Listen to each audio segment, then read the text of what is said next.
ক্রমশই উত্তর পশ্চিম বঙ্গোপসাগরের নিম্নচাপ শক্তি বৃদ্ধি করছে। আগামীকাল পর্যন্ত উত্তর বঙ্গোপসাগরে যেতে মৎস্যজীবীদের উদ্দেশ্যে নিষেধাজ্ঞাও জারি করা হয়েছে আবহাওয়া দপ্তর থেকে। বাংলা ও উড়িষ্যার মৎস্যজীবীদেরকে সমুদ্রে যাওয়ার ওপর নিষেধাজ্ঞা জারি করা হয়েছে। দক্ষিণবঙ্গে আজ ভারী বৃষ্টির সম্ভাবনা নেই, কিন্তু বিক্ষিপ্তভাবে বজ্রবিদ্যুৎ সহ বৃষ্টির সম্ভাবনা রয়েছে। এরপর আগামীকাল থেকে এই বৃষ্টির সম্ভাবনা আরও বৃদ্ধি পাবে। বর্তমানে বাতাসে জলীয় বাষ্পের পরিমাণ বেশি রয়েছে, তাই বৃষ্টি না হলে অস্বস্তি বজায় থাকবে। উত্তর পশ্চিম বঙ্গোপসাগরের নিম্নচাপটি সুস্পষ্ট নিম্নচাপে পরিণত হয়েছে। এর মূল প্রভাব রয়েছে উড়িষ্যা সংলগ্ন এলাকায়। নিম্নচাপ দক্ষিণ দিকে ঝুঁকে রয়েছে, ক্রমশই পশ্চিম ও উত্তর পশ্চিম দিকে এগিয়ে যাবে। এরপর আগামী 2 দিনে কলকাতা সহ দক্ষিণবঙ্গের সর্বত্রই বজ্রবিদ্যুৎ সহ বৃষ্টির সম্ভাবনা রয়েছে। আর এই বৃষ্টির সঙ্গে ঘন্টায় সর্বোচ্চ 30 থেকে 40 কিলোমিটার গতিতে ঝড়ো বাতাস বইবে। এই শুক্রবার দিন 2 জেলার জন্য ভারী বৃষ্টির সম্ভাবনা রয়েছে, যেগুলি হল বাঁকুড়া এবং পশ্চিম মেদিনীপুর জেলা। শনিবার দক্ষিণবঙ্গের সব জেলাতেই বজ্রবিদ্যুৎ সহ বৃষ্টির সঙ্গে দমকা ঝড়ো বাতাস বইতে পারে। 30 থেকে 40 কিলোমিটার গতিতে এই ঝড়ো বাতাস বইবে। রবিবার এবং সোমবার বৃষ্টির পরিমাণ এবং ব্যাপকতা কিছুটা কম থাকবে দক্ষিণবঙ্গে। আর বাতাসে জলীয় বাষ্পের পরিমাণ বেশি থাকায় আর্দ্রতাজনিত অস্বস্তি বাড়বে। সোমবার দিন এই অস্বস্তি চরমে উঠবে। উত্তরবঙ্গে আজ ভারী বৃষ্টির সম্ভাবনা আলিপুরদুয়ার, জলপাইগুড়ি এবং কালিম্পং জেলায়। বজ্রবিদ্যুৎ সহ বৃষ্টির সম্ভাবনা থাকবে বাদবাকি জেলাগুলিতেও। এরপর আগামীকাল ভারী বৃষ্টির সম্ভাবনা দার্জিলিং, কালিম্পং, আলিপুরদুয়ার এবং জলপাইগুড়িতে। বিক্ষিপ্তভাবে ভারী বৃষ্টিপাত চলবে এই সমস্ত এলাকাগুলিতে। উত্তরবঙ্গের বাদবাকি জেলাগুলিতেও বজ্রবিদ্যুৎ সহ বৃষ্টির সম্ভাবনা বাড়বে আগামীকাল থেকে, যেই বৃষ্টি চলবে আগামী রবিবার পর্যন্ত। থাকবে দুর্যোগপূর্ণ আবহাওয়া।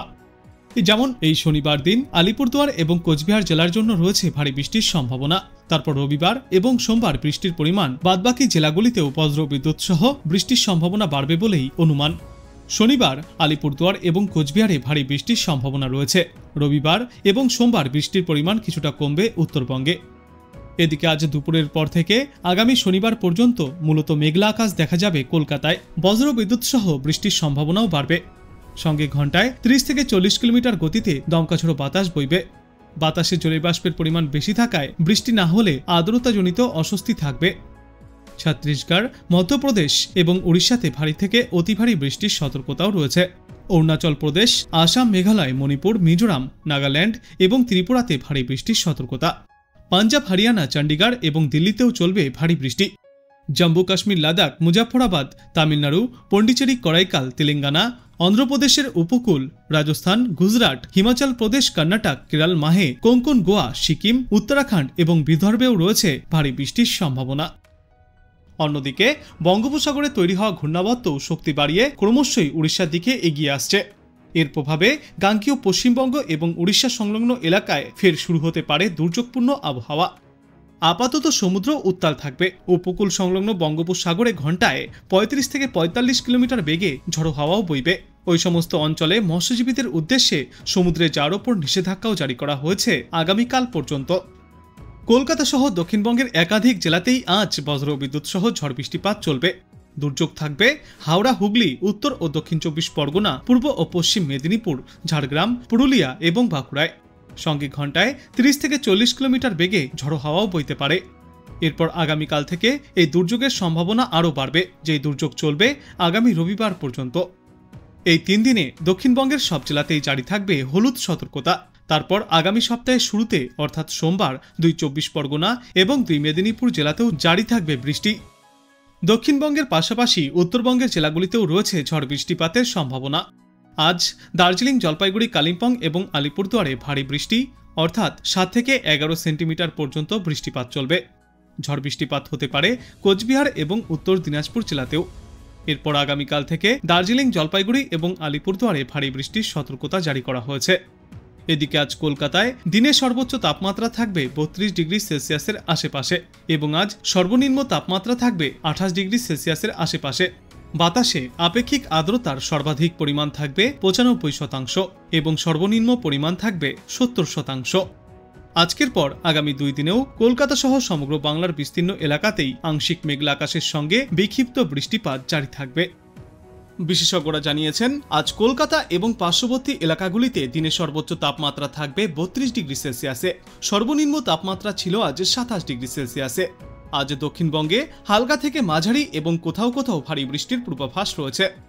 দক্ষিণবঙ্গের কলকাতা সহ দক্ষিণ 24 পরগনা, পূর্ব মেদিনীপুর, পশ্চিম মেদিনীপুর, বাঁকুড়া, পুরুলিয়ায় মাঝারি থেকে ভারী বৃষ্টির পূর্বাভাস দিয়েছে আবহাওয়া দপ্তর। আজ মৎস্যজীবীদের উদ্দেশ্যেও সমুদ্রে যাওয়ার ওপর নিষেধাজ্ঞা জারি করা হয়েছে। পশ্চিমবঙ্গ এবং উড়িষ্যা উপকূলবর্তী এলাকা এবং গভীর সমুদ্রে যাওয়ার ওপর এই সতর্কতা জারি করা হয়েছে। আজকের পর আগামী 2 দিনে এই বৃষ্টির পরিমাণ আরও বাড়বে গোটা বাংলায়। বিশেষজ্ঞরা জানিয়েছেন, উত্তরবঙ্গে আজ বিক্ষিপ্তভাবে ভারী বৃষ্টি চলবে। তারপর আগামীকাল থেকে ভারী থেকে অতি প্রবল বৃষ্টির সম্ভাবনা রয়েছে। এই সময়ে সবথেকে বেশি ভারী বৃষ্টির সম্ভাবনা আলিপুরদুয়ার, কোচবিহার, কালিম্পং, দার্জিলিং এবং জলপাইগুড়ি জেলায়। সপ্তাহের শেষ পর্যন্ত এই দুর্যোগপূর্ণ আবহাওয়া বজায় থাকবে গোটা উত্তর বাংলাতেই। আজ বাংলাদেশ আবহাওয়া দপ্তর সূত্রে জানা যাচ্ছে, রংপুর, ঢাকা, খুলনা, বরিশাল, চট্টগ্রাম ও সিলেট বিভাগের অনেক জায়গায় এবং রাজশাহী ও ময়মনসিংহ বিভাগের কিছু কিছু জায়গায় অস্থায়ীভাবে দমকা হাওয়া সহ হালকা থেকে মাঝারি ধরনের বৃষ্টি অথবা বজ্রবৃষ্টিপাত হতে পারে। সেই সাথেই সারা দেশের কোথাও কোথাও মাঝারি ধরনের ভারী থেকে অতি ভারী বর্ষণ চলবে। সারা দেশে দিন এবং রাতের তাপমাত্রা প্রায় অপরিবর্তিতই থাকবে। এরপর আগামীকাল রংপুর, খুলনা, বরিশাল, চট্টগ্রাম ও সিলেট বিভাগের অনেক জায়গায় এবং রাজশাহী, ঢাকা ও ময়মনসিংহ বিভাগের কিছু কিছু জায়গায় অস্থায়ীভাবে দমকা হাওয়া সহ হালকা থেকে মাঝারি ধরনের বৃষ্টিপাত চলতে পারে। সেই সাথেই সারা দেশের কোথাও কোথাও মাঝারি ধরনের ভারী থেকে অতি ভারী বর্ষণ চলবে। সারা দেশ জুড়ে দিন এবং রাতের তাপমাত্রা কিছুটা কম হবে। 30শে আগস্ট রংপুর, রাজশাহী, ময়মনসিংহ, ঢাকা, খুলনা, বরিশাল, চট্টগ্রাম ও সিলেট বিভাগের কিছু কিছু জায়গায় অস্থায়ীভাবে দমকা হাওয়া সহ হালকা থেকে মাঝারি ধরনের বৃষ্টি অথবা বজ্রবৃষ্টিপাত চলবে। সেই সাথেই সারা দেশের কোথাও কোথাও মাঝারি ধরনের ভারী বর্ষণ চলবে। সারা দেশে দিন এবং রাতের তাপমাত্রা প্রায় অপরিবর্তিতই থাকবে। 31শে আগস্ট রংপুর, রাজশাহী, ময়মনসিংহ, ঢাকা, খুলনা, বরিশাল, চট্টগ্রাম ও সিলেট বিভাগের কিছু কিছু জায়গায় অস্থায়ীভাবে দমকা হাওয়া সহ হালকা থেকে মাঝারি ধরনের বৃষ্টি অথবা বজ্রবৃষ্টিপাত চলতে পারে। সেই সাথেই সারা দেশের কোথাও কোথাও মাঝারি ধরনের ভারী থেকে অতি ভারী বর্ষণ চলবে। সারা দেশে দিন এবং রাতের তাপমাত্রা সামান্য বাড়বে। 1 সেপ্টেম্বর রংপুর, রাজশাহী, ময়মনসিংহ, ঢাকা, খুলনা, বরিশাল, চট্টগ্রাম ও সিলেট বিভাগের কিছু কিছু জায়গায় অস্থায়ীভাবে দমকা হাওয়া সহ হালকা থেকে মাঝারি ধরনের বৃষ্টি অথবা বজ্রবৃষ্টিপাত হতে পারে। সেই সাথেই খুলনা, বরিশাল এবং চট্টগ্রাম বিভাগের কোথাও কোথাও মাঝারি ধরনের ভারী থেকে অতি ভারী বর্ষণ চলবে। সারা দেশে দিন এবং রাতের তাপমাত্রা সামান্য বৃদ্ধি পাবে এবং এর পরবর্তী 3-5 সমগ্র বাংলাদেশ জুড়েই বৃষ্টিপাতের প্রবণতা আরও কিছুটা বাড়তে পারে। আর একটানা বৃষ্টি চললে নদীর জলস্তরগুলি ফের বৃদ্ধি পেয়ে নিচু এলাকাগুলিতে বন্যা পরিস্থিতিও দেখা যাবে।